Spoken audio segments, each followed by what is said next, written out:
For the last session, I invite the chairpersons, Dr. Mahantesh, Professor of Cardiology, KIMS, Bangalore, Dr. C Adiga, Consultant Physician at Puttur, and Dr. Syed, Consultant Interventional Cardiologist at Father Muller's, Mangalore. Kindly take your seats. I invite Dr. Shashidhar, our speaker, onto the dais to speak on pre-excitation syndromes. I request the chairpersons to introduce Dr. Shashidhar. Good evening. Dr. Shashidhar is a well-known electrophysiologist in Karnataka and is currently working in Fortis Hospital. Earlier, he was associated with various corporate hospitals like Narayana Hrudayalaya and Manipal. So I request Dr. Shashidhar to deliver his lecture. Thank you, Chairman. After a fantastic talk by Dr. Martin Green about not so common arrhythmias, probably we'll come to now more common pre-excitation syndromes. Before going into the pre-excitation syndrome, I would like to spend some time with this ECG. I think by this time you all know what is this ECG shows. The point of putting this ECG is whenever you see a patient with a wide QRS, this is a 12 lead ECG, the most obvious thing is wide QRS. When there is a wide QRS, always look for a PR interval. You look at the ECG, PR interval is short, and if you look closely at the QRS complex, the initial part of the QRS complex is slurred. So there is a delta wave. So short PR, delta wave, wide QRS, you have a pre-excitation there. Why does this pre-excitation occur? So this is a mechanism of pre-excitation. There is an accessory connection, which is a muscular connection, which is usually situated along the atrioventricular valves. So there is a simultaneous conduction to the ventricles through the AV node as well as through the accessory pathway. The part of the ventricle which is activated by the accessory pathway is activated ahead of its time. That's why it is called pre-excitation. Since it bypasses the AV node, there is a short PR interval. And the conduction is slow because it is occurring through the ventricular muscle, so there is a wider QRS. So you have a short PR, wide QRS, and a delta wave, which says it's a pre-excitation ECG. If this patient presents with a history of tachyarrhythmias, then we say it is a pre-excitation syndrome or WPW syndrome. WPW syndrome was described by this gentleman. It was way back in 1930, a series of 11 patients who had short PR, wide QRS, and paroxysms of SVT. That's how it was described. So as I told you, the pre-excitation is because of a presence of an accessory pathway, which is a muscular connection which is situated along the atrioventricular groove, usually. This pathway can conduct anterogradely, that is from above downwards, from the atria to the ventricle, or from below upwards, that is retrograde, from ventricle to the atria. So there are two types of ECGs possible with the accessory pathway. This is a manifest bypass tract. So whenever there is a conduction through the accessory pathway as well as through the AV node, there is a shortening of the PR interval, delta wave, wide QRS, that says there is a pre-excitation in the ECG. So this is a manifest bypass tract. These manifest bypass tracts, most of the time they conduct retrogradely also. There is a situation where the pathway conducts only retrogradely. It doesn't conduct anterograde. So there is no evidence of pre-excitation on the ECG. PR interval is normal, QRS is normal. So this is something called concealed bypass tract. So there are two ways. One is a manifest bypass tract and the other one is a concealed bypass tract. There are three types of tachycardia with this kind of a pathways possible. One is orthodromic reentrant tachycardia. That is, the circuit is like what is shown in the upper diagram. It activates the ventricle through the normal conduction system, AV node, bundle branches, and his Purkinje system, and then back to the atria through the accessory pathway. So the activation of the ventricle is through the normal conduction system, so QRS is narrow. Okay, you don't have any evidence of a widening of the QRS. This is a common occurring orthodromic reentrant tachycardia. The other tachycardia which is possible is antidromic tachycardia. Whenever the conduction occurs antegradely through the accessory pathway down to the ventricle. So the QRS is wide. It can be regular or it can be like this. It's a fast, broad, irregular tachycardia. When a patient has an atrial fibrillation, it can conduct down the accessory pathway and then produce a ECG like this, fast, broad, irregular, complex. So this is a pre-excited ECG. So all these three types of tachycardias are possible with the axillary pathway. And most of the time, this can degenerate into ventricular fibrillation and give rise to sudden cardiac death. Coming to what are the types of axillary pathways. As I told you, these axillary pathways are situated across the atrioventricular valves. If you can see the diagram there, this is the atriovesicular, starting from the atria attached to the vesicle. Atriovesicle, also known as the Mahante's fibers.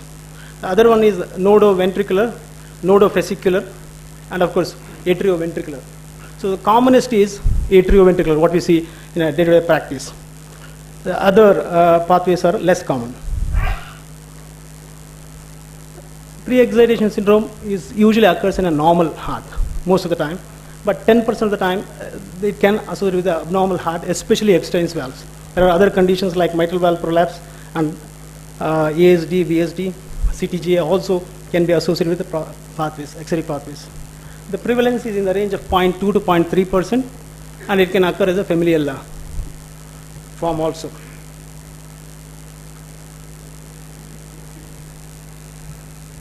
So how do we locate the bypass tracts? I told you the bypass tracts are usually situated along the atrioventricular valves, that is the mitral valve and the tricuspid valve.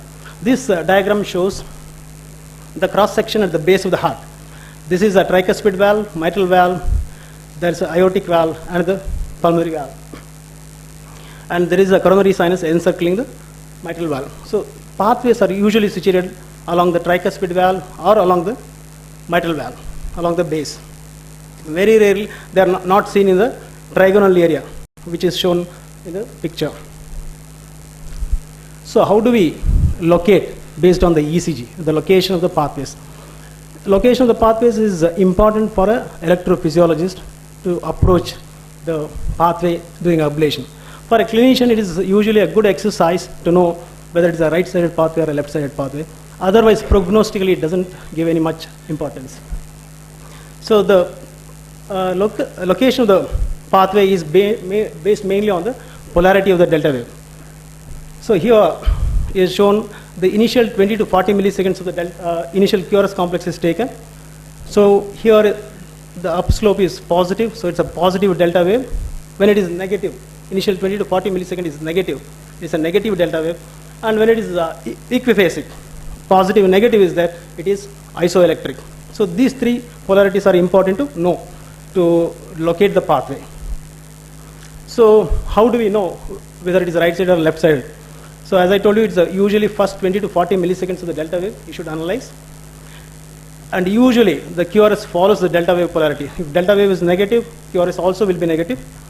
And primary concerns for a physician should be whether it is a right-sided pathway or a left-sided pathway. So most probably, if you look at the lead V1, if it is positive, the R wave is taller than S wave, it is definitely a left-sided pathway. Suppose if it is negative, then probably you are looking at a septal pathway or a right-sided pathway. The other thing is leads 1 and AVL. They are very important. Suppose the lead 1 and AVL, the vector is moving towards 1 and AVL, it is always produces a positive deflection, whereas a vector moving away from 1 and AVL is a negative deflection. So if it is a negative in 1 and AVL, it is definitely a left-sided pathway. It's a left pre-valve pathway probably. If it is positive, either it is a septal or a right-sided pathway. Then it depends on whether it is located anteriorly or the posterior part of the valve. Then you will have to look at the leads, inferior leads, 2, 3 AVF. If the polarity of the delta wave is positive in inferior leads, then it is coming towards the inferior leads, that is anterior. Suppose if it is negative, that is it is going away from the inferior leads, so it is posterior. So looking at the polarity, you can make whether it is an anterior location or a posterior location. Other thing is a V lead transition. That is, you look at the precordial leads, there is an early transition from negative to positive becomes, that is a transition. So if there is an early transition, probably that says it is a septal location. This is one of the commonly used algorithms by Aroda et al. Briefly, I will go through this thing. Basically, they looked at two leads, the lead V1, lead 1 and AVL. If lead, look at the lead V1, one is ECG. If the R wave is positive, if it is more than S wave, and then look at the lead one. Lead one is either positive, either it is negative or it is biphasic, that is equiphasic, isoelectric, when you are dealing with a left-sided pathway. So lead V1 is important. Once lead V1 you say a positive R wave, look at the lead 1. Lead 1 is negative or it is equiphasic, that is isoelectric, you are looking at a left-sided pathway. Suppose if the lead V1 is negative or if it is isoelectric, then it could be a septal or it could be, usually it is a septal location. And then look at the V1 if it is positive. V1 is positive, but it is, the R wave is not more than S wave. R wave is less, but still if there is a positive wave, it is a right side location. So this is mainly based on the Brugada's location, Brugada's criteria. The main thing here I want to tell you is, it is important to know whether it is right side or left side. Anterior, posterior, septal, lateral is not important for a clinician.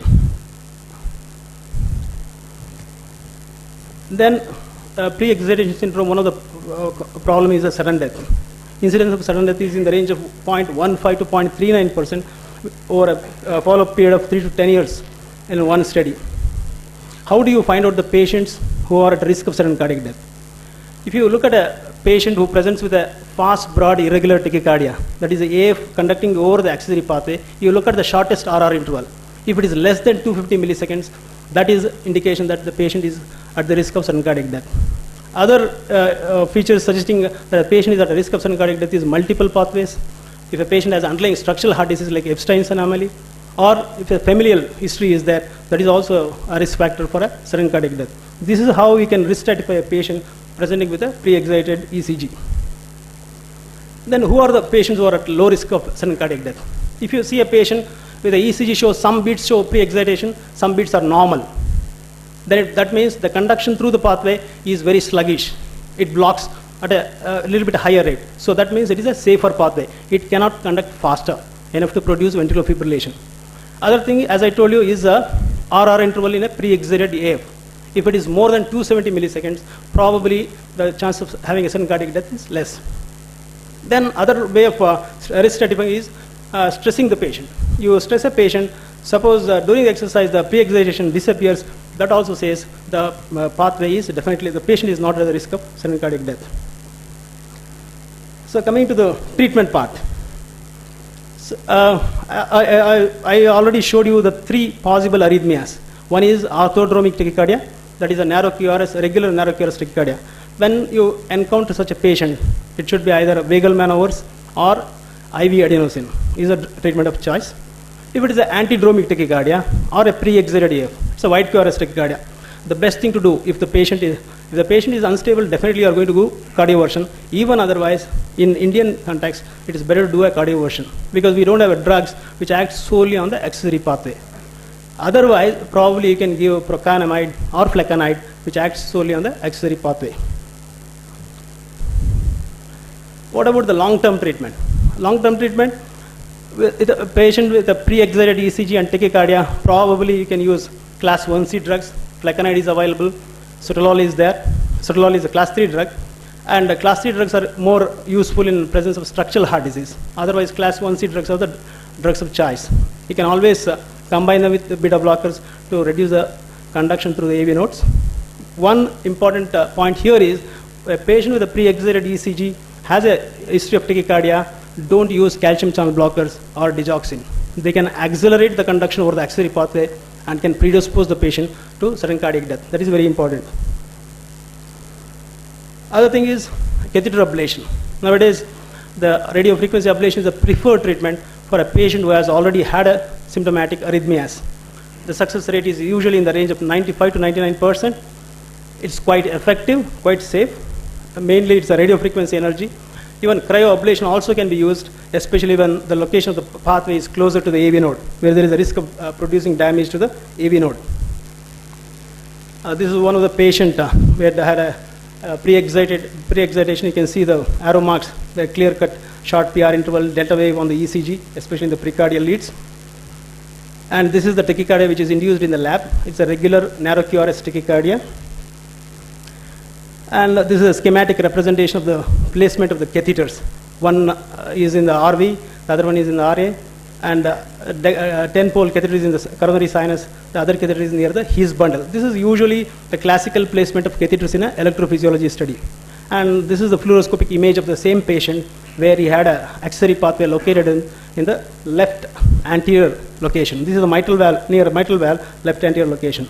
And if you can see here, we started the ablation here. It is indicated by a sharp deflection here. Third bit, the deflection, this delta wave has disappeared. So the radiofrequency ablation is quite effective in treating pre-excitation syndromes. What do we do with the asymptomatic individuals? You come across a patient, you detect there is a short PR, there is a delta wave, wide QRS, but he doesn't give any history of palpitation at all, completely asymptomatic. Do we subject them for an electrophysiology study? Do we ablate them? Do we offer them ablation? So it depends. You will have to risk stratify the patients. As I told you earlier, there are ways to risk stratify. Electrophysiology study is important.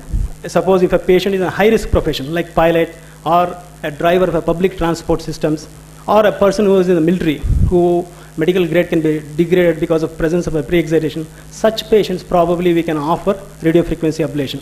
Otherwise, those who have a feature suggesting high risk for a sudden cardiac death, that pathway conducts very rapidly. You can always do a treadmill test in them, see for the disappearance of the pathway. Pathway doesn't disappear, persists at a higher rate.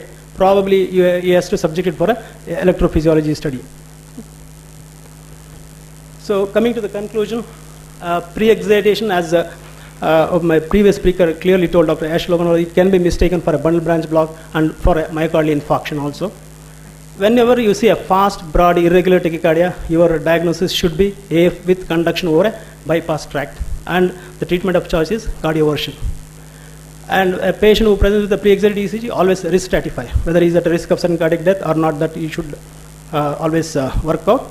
Catheter ablation is safe and effective in symptomatic individuals and those who are at risk of sudden cardiac death. Thank you. Thank you very much for the excellent talk. Because of the short of your time, we can take one or two questions from the audience. In the chapter of risk stratification in WPW, there is a group of patients which the textbooks describe. Patient is asymptomatic, ECG is normal, but you find a path. So, and they say that such patients are at low risk. I don't understand. I mean, no, you said ECG is normal. ECG is normal, patient is asymptomatic, and still you find a path. No, how do you find a pathway? I don't know. That's what because it is in the Topol's book. No. And they say that these patients are low risk. And why did they go to find the path in the first place? When is intermediate pregnancy. Suppose if you mean like ECG looks normal sometimes and some bits there shows presence of an axillary pathway, then that itself shows that it is a low risk category because the pathway is conducting very slow. At a little bit higher rate, it disappears. It doesn't conduct. No. What I was wondering, the patient is asymptomatic, ECG is normal. Why did they go to find the path in that manner? Yes, sir. Yes, Lokandwala. I want. What you are meaning is intermittent pre-excitation. Sometimes ECG is normal, sometimes it shows delta wave. These are low risk. Okay. Sir, I have one question here. Sir, here. Sorry. Sir, among the pre-excitation syndrome, what is the role of LGL? Number one question. Second question is LGL. LGL. Okay. Second question is when the patients have neonatal arrhythmia, especially pre-excitation syndrome, where the endoplasmic reticulum is not developed fully, what is the drug of choice used for those neonatal arrhythmias? Okay. So your first question, LGL syndrome, Lone-Gonang-Levine syndrome, what we say is ECG shows there is a short PR interval, otherwise QRS is normal. There is no evidence of pre-excitation. And these patients usually do not have any tachyarrhythmias. It doesn't support the tachycardia. This is probably because of the presence of a pathway which directly inserts into the his bundle. So clinically it doesn't have any significance except that PR is short. As of second question about your infantile arrhythmias, it depends on what kind of arrhythmia the baby, the infant is having. If it is a narrow QRS tachycardia, in the absence of if it is not a wide QRS, it should be treated like any regular narrow QRS tachycardia. If it is a wide QRS tachycardia, then probably you'll have to prefer drugs like flecainide, which can act on the accessory pathway. It can be used safely in during pregnancy also, flecainide. Can we use the digoxin and the verapamil because of the digoxin and verapamil? If it is a narrow QRS tachycardia, maybe yes, definitely you can use. Because suppose if it is a wide QRS tachycardia, never use calcium channel blockers or digoxin. No, in narrow complex tachycardia we can use in the infants because of the underdevelopment of this problem. Yeah. For patients below 1 year of age, calcium antagonists are not preferred. Yes. The drug of choice is adenosine for acute termination, digoxin and propranolol, Inderal, and not calcium antagonists, because some of these patients go into severe low output state for the very same reason that you said, that they don't have a developed calcium endoplasmic reticulum system. Thank you, sir. One more question, Dr. Shashidhar. Yeah. And what is the recurrence rate after the EPS and RFA? And is there any role of surgery in the refractory cases? See, recurrence rate depends on the location of the pathway also. Recurrence rate is quite less for left V wall pathways. It is more common with the right side pathways, and for the septal pathway, the recurrence rate is slightly higher. But all this recurrence is in the range of 2 to 3%. It should not be more than that if it is done properly. And surgery, role of surgery in at this point of time, I don't think there is any role for surgery. I don't know. Dr. Narsimhan. Suppose you have an Epstein's patient who is going for surgery. On the table, if you can map and ablate cryo, it's very easy. You avoid, just to save the cost. We just cut down the cost of a procedure by just doing it on the table. So it's fairly easy.